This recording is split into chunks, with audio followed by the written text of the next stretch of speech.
very, very much. Agree a total. Children need support. So many good causes, not least this one.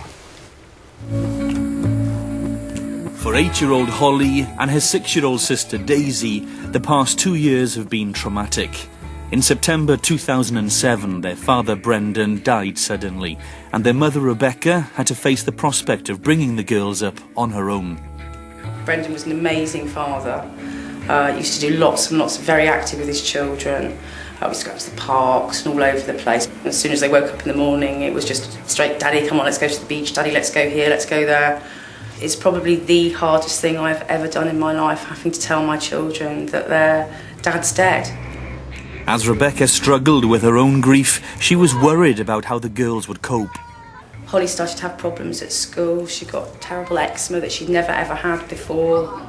Daisy, who is our joker of the pack, became quite quiet and quite withdrawn. Rebecca's GP told her about Penhaligon's Friends, a local charity which helps children like Holly and Daisy. Penhaligon's Friends is a support service for bereaved children, the only one of its kind in Cornwall. With the help of funding from Children in Need, the charity helps more than 350 children a year to cope with the emotional trauma of losing someone they love. Bereaved children often feel isolated and find it difficult to talk to their friends about what's happened to them. It must be very difficult, you know, at your age, isn't it, being really young and to have lost your dad. At school, there's one person who's my friend, and she kind of knows how I feel because her mum and dad are split up. But she can see her dad, but I can't. We offer them the chance to come in and meet with other children who have been through something similar, to make them realise that they aren't the only one who's going through this, and to know that it's okay to feel happy, to laugh, to cry. The charity encourages children to talk about the person who's died. Today, Holly and Daisy are making posters to help them remember their father. Don't know who's in this picture here? That's my dad and that's me. Oh, that's a nice picture.